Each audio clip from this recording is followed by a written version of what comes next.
Hey guys, welcome to the first of several ed puzzles that we're going to be doing.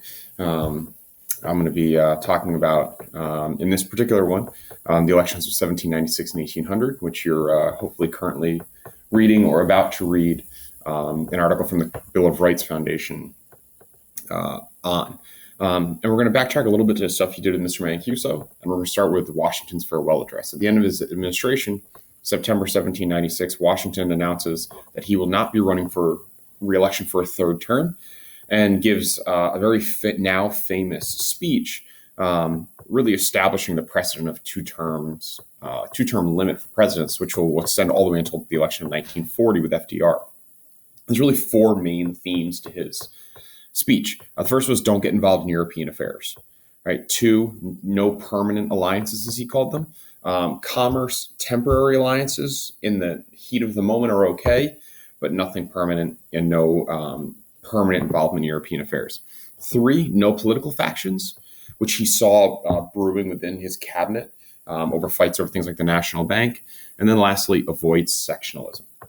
And of course, in the election of 1796, we're going to do all four of those because why would we ever actually listen to President Washington? That wouldn't make any sense.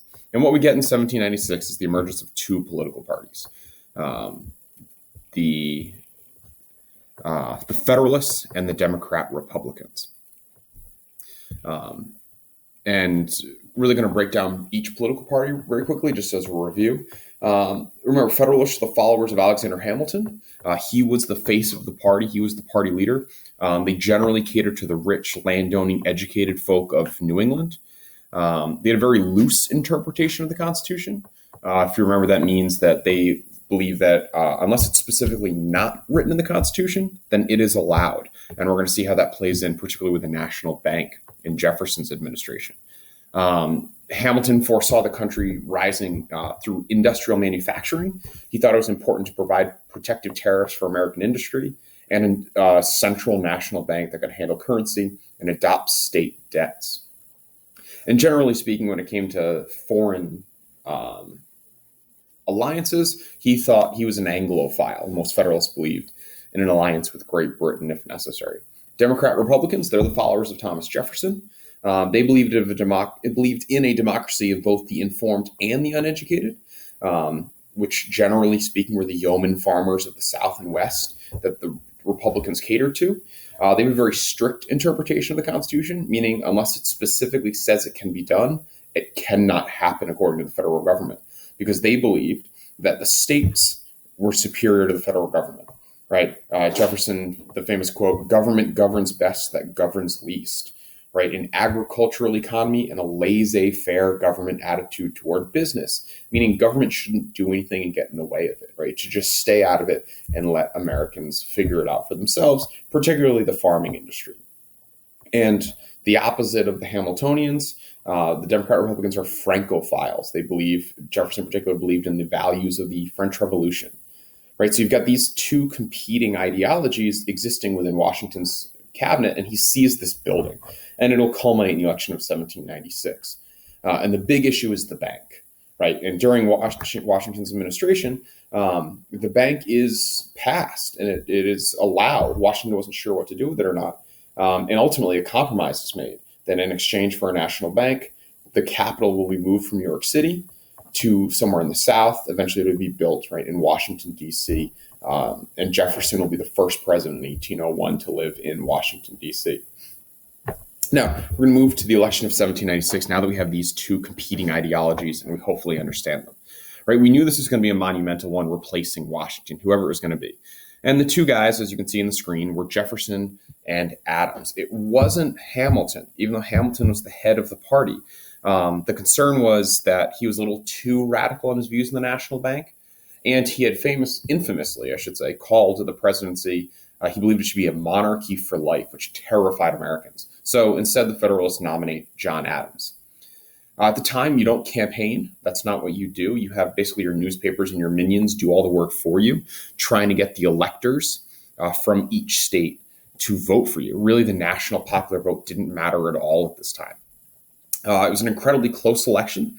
And Adams wins the Electoral College 71-68. Now, remember, electors originally, as they explain in the podcast, originally could cast 2 votes for president. Whoever got the most was president. Whoever got the second most was vice president. And in this case, in 1796, Jefferson, Adams' political opponent, becomes the vice president. So we have the first big flaw in the Constitution that's been exposed, where we have one party as president and another party as vice president. So we're already starting to expose some of the flaws of the Founding Fathers' ideology.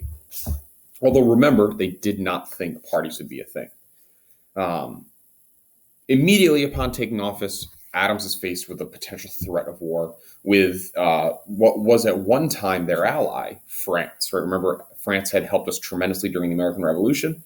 They're experiencing their own revolution that is taking up a lot of the values of the American Revolution, originally led by the Marquis de Lafayette, if you remember him from the Revolution.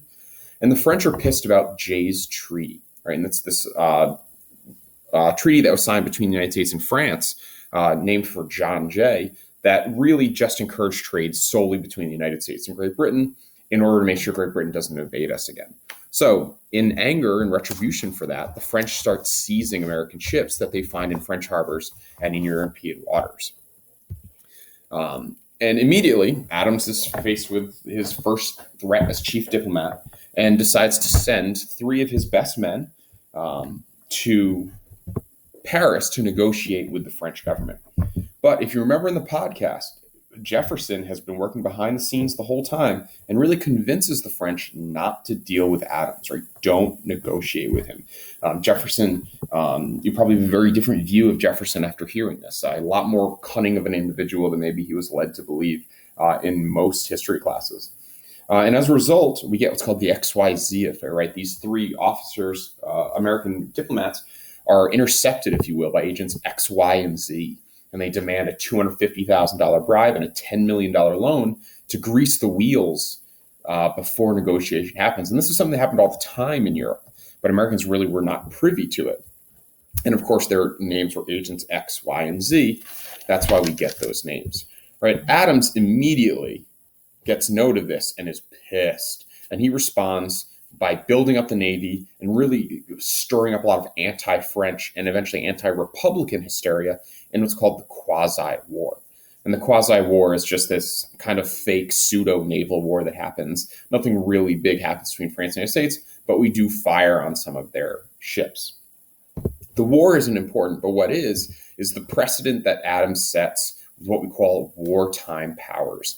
Anytime there is the threat of war or we're in the midst of war, you always see presidents getting far more power than they originally were granted under the Constitution. And we see that in what's called the Alien and Sedition Acts. And Adams uses this surge of patriotism and anti-French hysteria to pass laws through an overly federalist Congress. That's why they're so easily passed, even though they're so controversial, as we'll see. And it was a series of 4 laws that really limited the rights of American citizens. The 2 big ones are the Alien Act and the Sedition Act, right? The Alien Act allowed the president to expel any aliens from the country he thought were dangerous. In this case, we're talking the French. But really the big one here is the Sedition Act. And it made it a crime to say anything negative about the president or the war effort.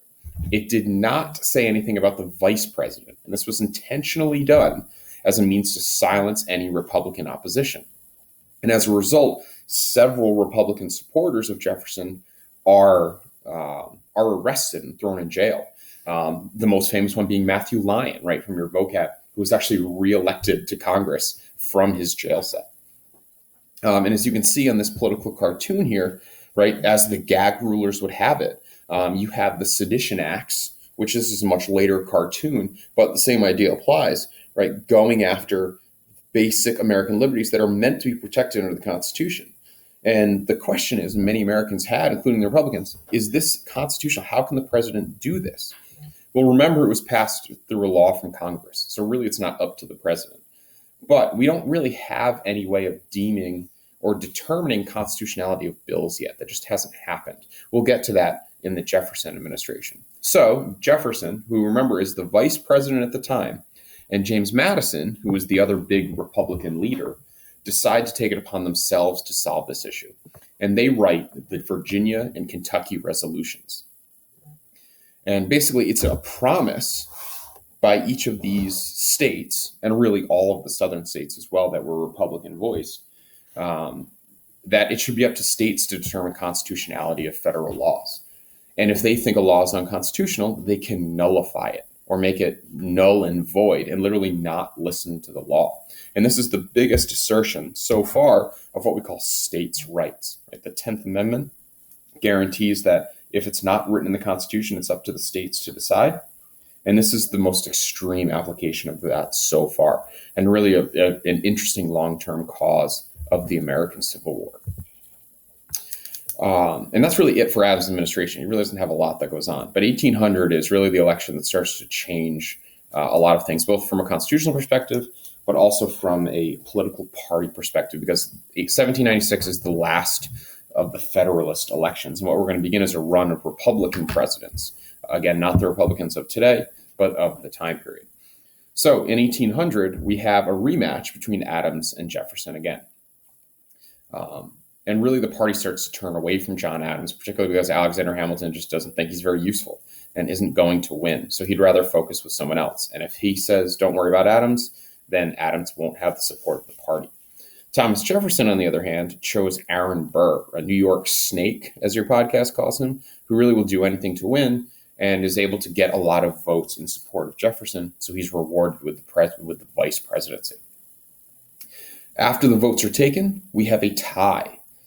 It's the only time it's ever happened in American history between Jefferson and his vice president, Burr. Remember, there was no separate vote for president or vice president originally. And they talk more in detail about that in the podcast. Adams disappointingly finishes an embarrassing third with 65 votes. Now, what do we do when there's a tie? Well, we talked about this in our Constitution chapter. The Article 2 of the Constitution says if there is a tie or a plurality, then it goes to the House of Representatives, and each state gets one vote. Now, at the time, there were 16 states, so you would need a vote 9 states in support of one particular candidate to become the president. The other one would become the vice president. And as they detail on the podcast, over 35 ballots are taken before a deadlock is finally brokered. And it happens because Thomas Jefferson makes a deal with the representative from Delaware, guaranteeing the protection of some of the Adams administration promises and efforts, including keeping the Navy very strong. And as a result, Jefferson is finally able to win the presidency. He also had the help of Alexander Hamilton, who hated Burr. Just one example of the problems in their relationship that will end in Burr actually killing Hamilton in a duel in New Jersey. And because of this, Jefferson finally wins. And it's known as the Revolution of 1800, right? We have a real change of political ideas for the first time ever. But the question more so, will there be a peaceful transfer of power from one party to another? Will Adams willingly leave? And will Jefferson come in and honor the promises and the things that have been done under the Adams administration? And for the most part, he does. And there's a very simple, easy, peaceful transfer of power. Now, recognizing the problems of these two elections, the 12th Amendment is ratified by Congress and the states, providing for separate ballots for president and vice president. Even today, there is a separate ballot cast for the vice president, which can also have renegade electors, just like the presidential ballot can. Now, Jefferson, much like Republicans of today, believed in small government. We talked about that laissez-faire attitude, the idea of agrarian societies, and a government that governs least governs best. And he took that very much to heart, at least for the first couple of years of his administration. He himself refused to deliver speeches. He thought it made him look too much like a monarch, and very much believed in Washington's idea of avoiding entangling alliances with foreign governments. He really wanted to limit the cost of the government. He cut government bureaucracy. He famously cut the postmaster general down to just one clerk and left it really up to the states to deliver mail. And he promised, ironically, to pay off the national debt, which, as we'll see in our next video, did not happen at all. And he actually ballooned the national debt. But in attempts to cut military spending and government bureaucracy, he cut the standing army to only 3,000 soldiers and cut many of the military expenditures from the Adams administration.